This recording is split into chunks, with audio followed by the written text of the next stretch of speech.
Episode 47 of the State of the Old Republic podcast was originally recorded on July 24th, 2017.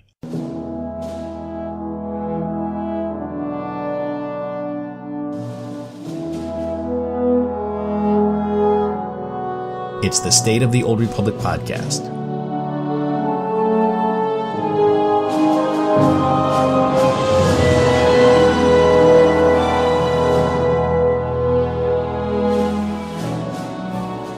This week, Keith Kanneg revealed details on Game Update 5.4. I'll review what to expect from Crisis on Umbara. With a focus on group content, some people are asking if Star Wars The Old Republic is still a solo-friendly game. Of course it is, and I'll tell you why. The second Galactic Command event just concluded. I thought now would be a great time to give an update on the State of Galactic Command.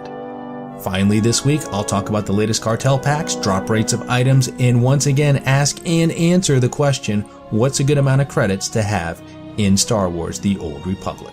And with that, it's time to make the jump to Lightspeed and check out the State of the Old Republic. Well, welcome to episode 47 of the State of the Old Republic podcast. I'm your host, Ted, and as you heard in the opening, I have a terrific show lined up for you today. Perhaps not quite as good as last week, where we had the wonderful Swotarista join me and had a great time talking with her. So, Swotarista, if you're listening, thanks again for coming on the podcast last week. Truly enjoyed it and look forward to having you again. So, and I certainly plan to have more guests appear on the podcast from time to time, but not this week. So you are stuck with just me. But I guess the good news is it will be a much shorter show. So as always, before we get into the news, let's review some announcements for the Old Republic. And first up, the folks from Bad Feeling Podcast are at it again. A new ops boss means a new contest. Brian and Chuck have put out a bounty on Avela and Esne. So what you need to do is just send them a screenshot of your kill to brian@badfeelingpodcast.com, and you will have a chance to win 200 million credits. And with all the great items coming out of the Cartel Packs these days, you certainly need that much credits in order to get all of these goodies. Now, story mode screenshots count as 1 entry, and hard mode screenshots count as 2. Now, time is just about run out on this one as the contest ends on July 26th. Also happening right now, the Somewhere Swo Tour is in full swing, and like I said, we're getting closer to hitting the dog days of summer, but we're not quite there yet. The Nar Shaddaa nightlife, yeah, remember that thing? It's still going on, so you still have time to go out there and get some more decorations for your Manon retreat and for your upcoming Umbara retreat. More on that in a second. I actually went down there this past week with some chips I got running from operations, and lo and behold, I managed to get a second Pigman for one of my tunes. And it's always nice to get one of those, and it's even nicer when you do it with house money. So that's the Nar Shaddaa nightlife event still going on, and probably going to end on August 22nd because that is the release date for Game Update 5.4. Starting this week on July 25th and running through August 1st, the Rakghoul Plague outbreak on Tatooine, and then as I just mentioned, Game Update 5.4 will go live on August 22nd. So that's all of the announcements that I have. Let's slice the holonet and review the news this week. So as you just heard, we now know that Game Update 5.4 will go live on August 22nd. Keith Kanneg posted some tantalizing details on what we can expect to get in this game update. And I like his approach to this. When he published the roadmap, he promised regular updates on their 90-day plans. He also realized that it's a lengthy process to get a roadmap written and approved for release. And I think folks are anxious to get more news on what's going on. I know I certainly am. But Keith's not ready for that. And so rather than just come out and say, I have nothing to report, he gave us an update on where they are in the process of putting together the next roadmap. And he gave us a giant info bomb on what's happening with Game Update 5.4. So basically, he gave us this appetizer while we wait for the main course, and it's a really good appetizer. I was like, wait, this is just a snack? You mean it's not the main course? Because I thought it was the main course. So what I'm going to do is talk about 5.4, and then I'll talk about the roadmap and the direction that the game appears to be headed. So here's what's coming in Game Update 5.4, which again goes live on August 22nd. First is Crisis on Umbara. And he wrote, our story will continue in a new flashpoint coming on the planet of Umbara. This flashpoint will launch with all 3 difficulties, Story, Veteran, and Master. For Umbara's Master Mode, we are trying something new, and depending on how well it goes, we may do something similar for all Master Mode flashpoints. Specifically, a player will need to have an average gear rating of 242 to use Group Finder. We won't prevent pre-made groups from going in directly, but this will prevent under-geared players from slowing down your group. We're adding a new average rating identifier on your character window, which will be based on the items you have equipped. So gear score, item level, whatever you want to call it, is coming to Star Wars: The Old Republic. And keep in mind, this is kind of a test, and it only applies to Master Mode Group Finder for the Umbara flashpoint. The good thing is you won't get undergeared players in your runs for this particular flashpoint. That doesn't mean you'll get good players, but at least they'll be geared. The other good thing is it only applies to the Group Finder. You can still put a group together of friends and guildmates and go in there and run it naked if you want. The bad or potential bad is that everyone is going to have a number now. And I assume that players will be able to see that number, and players will be able to use that number to set requirements for joining their pre-made groups. I've seen groups put together where people have asked, what type of gear is needed. And for story mode ops, no one much cares, right? You can be level 50 for crying out loud to run these. For veteran mode ops, depending on the operation, I know our guild has asked for a minimum of full 230, anywhere on up. And for master mode ops, most people know that a much higher set of gear is needed. I think it's good for group finder purposes. I think 242 might be a little bit too high. 240 might be a better number. And I'm also concerned that queue times for Master Mode Umbara may end up being too high as the pool of players is too low. As far as the item rating, we don't know how it's going to be calculated. If every piece of gear was moddable, I think it'd be fairly straightforward, but people can be wearing crafted gear, which of course is not moddable. Now, are players going to be able to cheese the system and get their item rating up just so they can queue? I don't know how feasible that is going to be. So overall, I think this is a good idea, but it has the potential to change player behavior and not necessarily for the good. If they are planning to enhance the group finder and allow us to create pre-made groups through a UI, then this item rating can play a big role in that by allowing group organizers to set up criteria and thresholds, and World of Warcraft does this, and it works out pretty well. So we'll just have to wait and see how this works out with Umbara and see what the queue times are like, and then see if in general chat and places like that, people start asking for specific item ratings and trying to inspect players and do all that stuff. And we do a little bit of that now, right? I mean, you get in a group, people will look, the raid leaders and the organizers do have a tendency to look at people's gear just to get a sense of what they're up against. So be real curious to see if this starts to change behaviors and the culture within the player base. So we'll keep an eye out on this. Also coming in 5.4 is an Umbara Stronghold. This is the most unique stronghold yet, as you will be able to decorate your own moving train. You'll need to complete the flashpoint a few times to gain access to the stronghold, and look for more details about the stronghold in an upcoming post.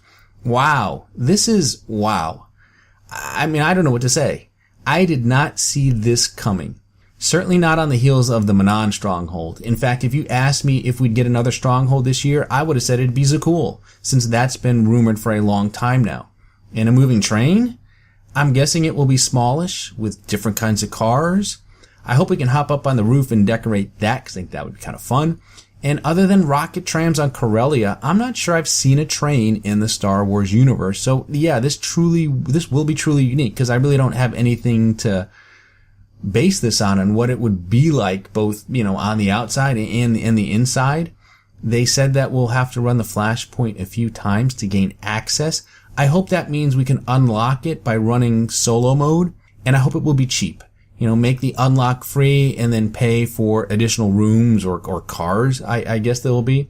But anyway, it's a cool concept, and I certainly can't wait to hear more about it. And again, I'm stunned that we're getting another stronghold so soon after getting the Anon Stronghold. Now also coming in 5.4 are additional companion customizations. Senya can now have her weapons and armor customized. Also, Lana, Koth, and Senya's hairstyles are available for purchase to customize your character. So you too can now get all creepy by trying to look like your favorite companions. Actually, new hairstyles are always kind of a good thing. Under the quality of life department, companions can now be summoned while moving. I kind of like this, and I think it's better than it actually sounds. Doesn't sound like a big deal, but I don't know. I think there are probably times where I've been running around needing to summon a companion because they've been dismissed either by myself or sometimes they just accidentally get dismissed by the game, and, having to stop and pull them out can be kind of a pain. So this is actually a nice quality of life change that I am looking forward to. There is a new feature on the in-game preferences screen that has been added for higher graphics settings to improve the realism and contrast of shadows. So I'll be curious to see what that looks like, and if it looks better, and if it doesn't bring my system to a crawl, that would be awesome. There will be more class balance changes, and the following disciplines are receiving changes, and of course they're going to have details to come in the following weeks. Lethality / ruffian, concealment / scrapper, medicine / sawbones, fury / concentration, and carnage / combat. And remember, their goal is to get the DPS, the HPS up or down to their target numbers. So your damage and healing will either get nerfed or it will get buffed. And don't expect much more than that with this first round of class changes. And once 5.4 is over and we see how everybody's doing, I think after that is when you can start to expect maybe changes to utility, things that impact survivability, and maybe even some additional tweaks to the DPS and HPS in cases where they maybe went a little bit too far in one direction or the other. Season 8 will be coming to an end, and Keith said that they will post the full breakdown of rewards with screenshots in the coming weeks. But in the meantime, the top rewards include a full weapon set and a new Ember Macron mount. And then he also said they were going to make changes to the daily and weekly mission rewards for PvP with the intent of substantially improving unassembled component gain for players who complete both ranked and unranked missions. So it sounds like we'll get more unassembled components from these quests. However, as you can see, there is no mention about making unassembled components a legacy-wide currency. And I don't know if there are technical issues with making that happen or they just want to wait, but it's probably the reason why they are increasing the rewards right now. So that's it for Game Update 5.4, and again, it goes live on August 22nd. I now want to go back to the roadmap and talk about future updates to it. Here is what Keith wrote about the timing of the next roadmap. We are quite a few weeks away from publishing the next 90-day update for our SWTOR roadmap. We solidified our content plan and release schedule, so I'll include all of those details in the update. But as you know, we're really trying to provide you with more insight than ever before, and I'd like to know what other information you'd want to see in the roadmap. Obviously, I can't promise to include everything, but will do my best to address a wide variety of your requests. Now, in terms of that feedback, Keith provided some guidelines on how to approach it, and he said, be concise and specific. Think how it will affect other players, fairness, progression, impact, to help us truly understand and weigh your thoughts against the entire plan/direction. Keep in mind, our goal for this year was to put us on track of providing new and challenging multiplayer content while addressing all the gameplay systems in SWTOR. It does mean spreading content out over the year, but I still believe having access to content sooner is more desirable than having to wait a year to get it all at once. Chat with you all soon. I want to focus on this line here. Our goal for this year was to put us on a track of providing new and challenging multiplayer content, ... There is this belief that the pendulum is swinging in the other direction and that Star Wars The Old Republic is becoming solo unfriendly. While we are seeing more group content in the form of the current operation, a new flashpoint on Umbara, and a new war zone that was mentioned in the roadmap, the game is not solo unfriendly, nor do I believe it's moving in that direction. Knights of the Fallen Empire, which was 4.0, introduced tons of solo content. There were the story chapters, the alliance alerts, the star fortresses, the Eternal Championship. There was the level sync and the changes to heroics. and many of the flashpoints were also given solo modes. All of these things remain in the game today. Knights of the Eternal Throne introduced the following solo activities: the new story chapters for Knights of the Eternal Throne, repeatable story chapters in 3 difficulty modes, the Iocath story, the daily area, and reputations, most of which is soloable. The Anon Stronghold is mostly a solo deal. The new Umbara Flashpoint will have a solo mode, and the Stronghold is likely something you can play on your own. We also know that there is more story coming after Game Update 5.4 because earlier this week, Charles Boyd tweeted out the following: "Out in LA for SWTOR voiceover recording, always such a pleasure to watch the actors do their thing in person, smiley face." Now, many thought this was for Umbara, but Charles clarified that it's mostly for what comes after. So even more stuff to do solo after 5.4. And then there's Galactic Command, which allows all players, including those who play solo, to get best in slot gear, doing whatever activities that they wish to do. Now, is it fast or efficient if you play by yourself? Absolutely not, but it's still possible to get the best gear, and even if you don't have the best gear, you still have easy access to your discipline set bonuses, which is something you could only get from operations previously. So in the end, I think Star Wars The Old Republic is and will continue to be very solo friendly, and I think the biggest pain point is the speed at which you progress Galactic Command as a lone wolf. Which brings me to my next topic, which is the State of Galactic Command. Now, as of Game 5.3, I think the State of Galactic Command is good.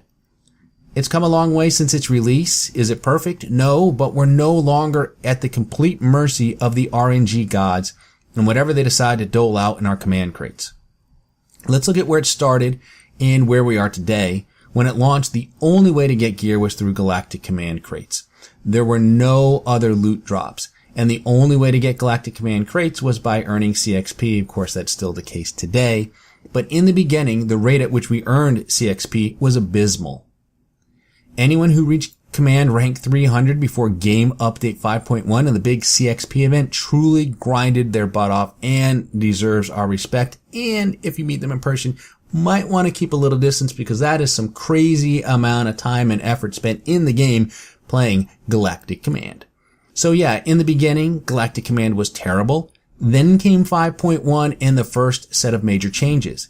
It introduced command tokens. It introduced unassembled components from PvP.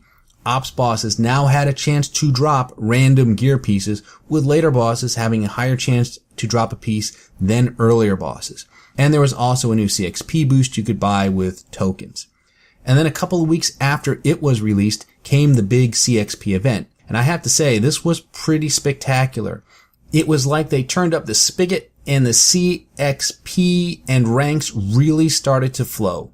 We also discovered that there were some activities that weren't tuned properly, such as the Fractured Uprising and Master Mode Chapters 1 and 2 of Knights of the Fallen Empires, and players were able to take advantage of those and really fly through the ranks. And if you were a solo player, you now had activities where you could earn CXP at or around the same rate as those people participating in group activities. It was really, really good.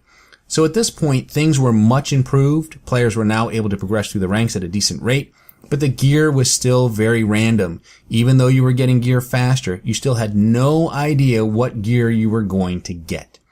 And then came Game Update 5.2, and the CXP event ended, but the rate at which we gained CXP was increased to almost that same level. They introduced a new CXP character perk, and I believe a 100% CXP boost that applied to all Galactic Command ranks. They added specific gear drops to ops bosses. You could now plan out your gear if needed. If you needed gloves, then you put Garge in your crosshairs in Eternity Vault.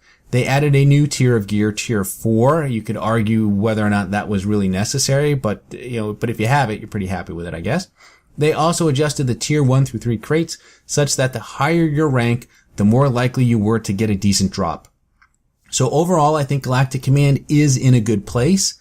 I think it's come far enough that the chances of it getting removed from the game are actually pretty small. If they up the drop rate of unassembled components and make them legacy-wide currency, then I think it will really be in a good place, and I think that's the next big improvement. And I think they also might want to up the drop rate of 248 pieces coming from the Tier 4 crates. A lot of people are wondering, in fact, if the drop rate was nerfed, and here's what Eric Musco had to say about that earlier this week. First, we have made no adjustments to the drop rate of items from command crates since we introduced Tier 4 and rebalanced the drops from Tier 1 through 3. If you see that there seems to be a change in what you are experiencing at some point, throw it in a bug report and we can look into it. Second, it is definitely our intent that 248 legendary items are pretty uncommon from command crates, but keep in mind that you can consistently get them from other sources. You can upgrade into one from using unassembled components, or get them as drops from Master Mode final bosses and veteran gods from the machine. This happened as a part of our shift to make Galactic Command more supplementary to your gearing. So it's interesting to see that they apparently deliberately kept the drop rate low for 248 legendary gear at a Tier 4 because they wanted you to go seek that gear out from other sources such as PvP and unassembled components, as well as running gods from the machine. Of course, the issue with gods from the machine is there are only 2 bosses out right now, so it's really not talking about much in the way of 248 gear that's available through that. Obviously, that will get better at some point. But I have to say, ever since I completed my best in slot set on my main tune, I haven't paid too much attention to the drops, but it sure does feel like it's been a long while since I have seen a 248 piece of gear drop from a crate. I know Eric said that nothing has changed, but it kind of feels like it has to me at least. But even so, overall, I think Galactic Command has come a long way from where it started. It allows anyone to get gear, and you can queue up for a variety of activities from a central UI. It's not perfect, but there are definitely some benefits to it, and I think scrapping it at this point would actually be a mistake. My final topic for the week is Cartel Packs. Now, if you recall, a while back they announced that they would no longer be creating new bronze quality items, and instead they would focus on creating high quality items and just having them be silver, gold, and platinum. At the time, my thought was this: beauty is in the eye of the beholder, and this was just a ploy to make silver the new bronze. I mean, after all, why would you hold back your creative powers when designing items for these packs, especially when people are paying real money for them? I'm just imagining a situation where someone had designed an awesome armor set and their boss goes, "That set is just too good for us to release. Here, slap some giant wings on the shoulder so that it clips the doorways as you pass through them and we'll be good to go." So I was skeptical that we'd see higher quality items from these packs. Well, judging by some of the items dropping from the 2 most recent packs, I have to say they seem to be following through on their promise to create better items. The Tythian Disciples armor set, the Gifted Shadows armor set, the Expert Outlaws armor set, and those new blasters, Anarchy and Mischief, are some of my favorite new items. Now, with the release of these packs, they changed the drops. You now get 5 items, which include a guaranteed item from the pack, a random item from anywhere, I think another random item up to gold, maybe silver, Jawa scraps, and companion gifts. I think on a global level, you probably get a sufficient number of each item from the packs dropping, but on an individual level, the drop rate of items from the packs feels terrible, and the chances of getting the items you want from a hyper crate is very small. Trust me, I've tried.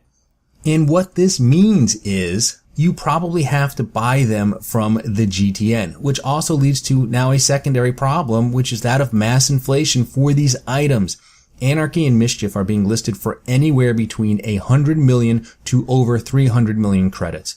On Sunday, I found the pair for sale on Shadowlands for 90 million credits, and I pounced. 90 million credits, and I felt like I was the one doing the stealing. And I'm not relisting them, by the way, because I think they look really cool, and I'm going to be giving them to my mercenary. Now, before you get all worried and start a GoFundMe, I'm fine. I've got plenty left in the coffers, and I look forward to the challenge of building it all back up. Swotarista and I chatted a little bit last week on exactly what is a lot of money in this game, and we couldn't quite put a number on it. But if people are actually paying the exorbitant prices that people are listing for Anarchy and Mischief, then I think you need to have upwards of 500 million credits to feel comfortable, and that's crazy.